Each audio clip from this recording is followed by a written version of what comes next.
Economics का objective question है BVI. देखते हैं पहला क्वेश्चन। उत्पादन के निम्न में कौन सा साधन है? भूमि, श्रम, पूंजी, इनमें सभी होगा। इनमें से सभी। साधन की प्रमुख समस्याएं कौन सी हैं? ए और बी। वस्तु की पूर्ति के निर्धारक तत्व कौन से हैं? तो इनमें से सभी होगा। किसने कहा कि अर्थशास्त्र धन का विज्ञान है? Adam Smith. किसने कहा कि अर्थशास्त्र धन का विज्ञान है? तो एडम स्मिथ। सीमांत उपयोगिता कैसे निकालते हैं?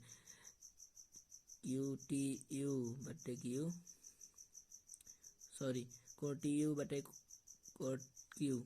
गोसेन का प्रथम नियम निम्न में से कौन सा है? सीमांत उपयोगिता ह्रास नियम। 7 नंबर क्वेश्चन देखते हैं। कुल उपयोगिता वक्र पहले ऊपर चढ़ता है, बाद में नीचे गिरता है। सी नंबर सही है। लाभ का निम्नलिखित में कौन सा घटक है? तो लाभांश, निगम लाभ कर, अतिरिक्त लाभ, इनमें से सभी होगा। डी नंबर सही है। कीमत उस बिंदु पर निर्धारित होती है वस्तु की मांग पर पूर्ति बराबर हो। उपभोक्ता व्यवहार का अध्ययन किया जाता है सूक्ष्म अर्थशास्त्र में। मांग की लोच मापने के लिए प्रतिशत या अनुपातिक रीति का प्रतिपादन किया।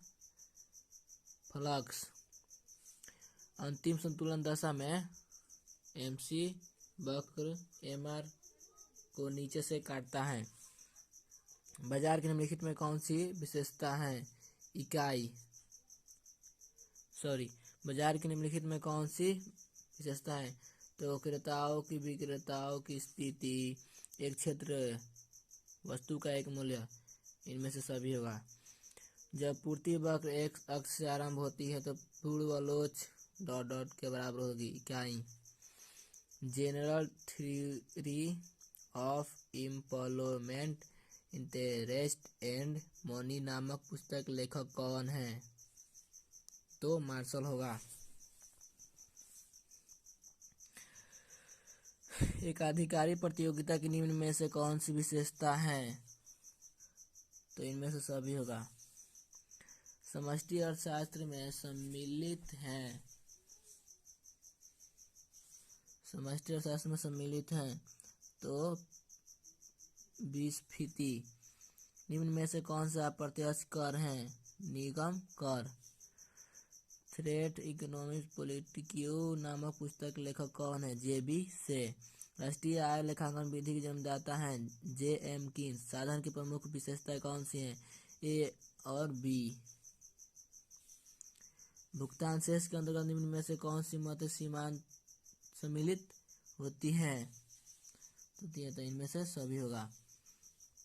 स्थिर विनिमय दर के निम्न में से कौन से रूप हैं? ए तथा बी दोनों होगा। निवेश के निर्धारक घटक कौन से हैं? ए और बी दोनों। निम्न में से कौन सी आर्थिक क्रियाएं अर्थशास्त्र की अध्ययन सामग्री के अंतर्गत सम्मिलित की जाती हैं? तो और बा दोनों होगा। उत्पत्ति ह्रास नियम लागू होने का मुख्य कारण कौन सा है? साधनों की सीमितता। एनएनपी एमपी बराबर होता है जीएनपी एमपी माइनस खिसावट। 28 नंबर क्वेश्चन। समसीमांत उपयोगिता नियम के विचार के मूल प्रतिपादन कौन थे? गोसेन। तृतीय क्षेत्र में निम्नलिखित में कौन सी सेवाएं सम्मिलित है?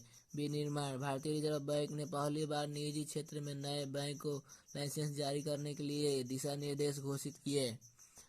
22 जनवरी 1993। व्यापार शेष दृश्य मतों का निर्यात। निम्न में से कौन सी कर प्राप्ति है? उत्पादन कर।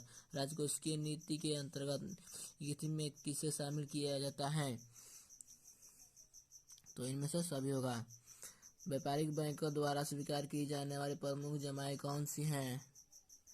तो इनमें से सभी होगा। स्फीतिक अंतराल को ठीक करने के लिए प्रमुख राजकोषीय उपाय कौन से हैं? तो इनमें सभी होगा। अंत्यव्यय पद्धति के राष्ट्रीय आय की गणना बहुत सीमांत उपयोगिता है क्योंकि व्यय से संबंधित सूचनाएं अधूरी होती हैं। मैक्रो शब्द की उत्पत्ति किस भाषा से हुई? ग्रीक। मैक्रो शब्द की उत्पत्ति किस भाषा से हुई? ग्रीक। अस्थायी पूंजी के उपयोग को क्या कहते हैं? मूल्यह्रास। अस्थायी पूंजी के उपयोग को क्या कहते हैं? तो मूल्यह्रास। मार्शल ने पूर्ति के आधार पर उत्पादन समय को कितनी अवधियों में बांटा है? 3। वास्तविक संसार में निम्न में से कौन सा बाजार पाया जाता है? एक आधिकारिक प्रतियोगिता। उत्पादन संभावना वक्र का ढाल गिरता है ऊपर से नीचे। उपयोगिता का गणवाचक सिद्धांत किसने प्रस्तुत किया? मार्शल। मांग फलन को निम्नलिखित में कौन सा समीकरण व्यक्त करता है? dx बराबर fpx। मांग की लोच कितने प्रकार की होती है? 5। निम्नलिखित में से कौन सा स्टॉक है? संपत्ति। निम्नलिखित में से कौन सा स्टॉक है? संपत्ति। सकल घरेलू उत्पादन की गणना में निम्नलिखित में किसे सम्मिलित किया जाता है? ए तथा बी दोनों। पुरानी वस्तुओं का क्रय विक्रय, मध्यवर्ती वस्तु। ए और बी दोनों सही है। मुद्रा वह वस्तु है जो मूल्य का मापन हो, जो सामान्यतः विनिमय के लिए स्वीकार किया जाए, जिसके रूप में धन संपत्ति का संग्रह किया जाए। तो इनमें से सभी सही है। सामूहिक मांग का प्रमुख घटक सार्वजनिक उपयोग है। किन्स ने विनियोग गुणक का विचारधारा निम्नलिखित में किससे प्राप्त किया? काहज के रोजगार गुणक। 91 क्वेश्चन देखते हैं। आर्थिक क्रियाओं के निम्न में से कौन से प्रकार हैं? तो इनमें से सभी होगा। किस प्रकार की वस्तुओं के मूल्य में कमी होने से मांग में वृद्धि नहीं होती? अनिवार्य वस्तु है। जो वक्र पहले बढ़ता है फिर स्थिर व घटना आरंभ करता है, वह कौन सा वक्र कहलाता है? इनमें से सभी। TTP, TPP, MPP, APP. अक्षों के केंद्र से निकलने वाली पूर्ति रेखा की लोच क्या होती है? इकाई के बराबर। जिस बाजार में स्वतंत्र प्रवेश एवं वर्गीकरण हो उसका क्या नाम है? पूर्व प्रतियोगिता का बाजार। प्रवाह के अंतर्गत निम्नलिखित में कौन शामिल है? उपयुक्त सभी। राष्ट्रीय आय का मापन निम्नलिखित में से किस विधि से किया जाता है? इनमें से सभी। केंद्रीय बैंक द्वारा कौन सी मुद्रा जारी की जाती है? चलन मुद्रा। विकासशील राष्ट्रों के लिए कौन सा बजट सबसे उपयुक्त होता है?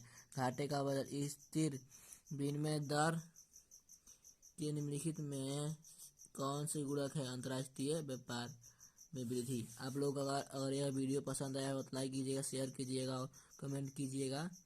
सब्सक्राइब करना ना भूलिएगा।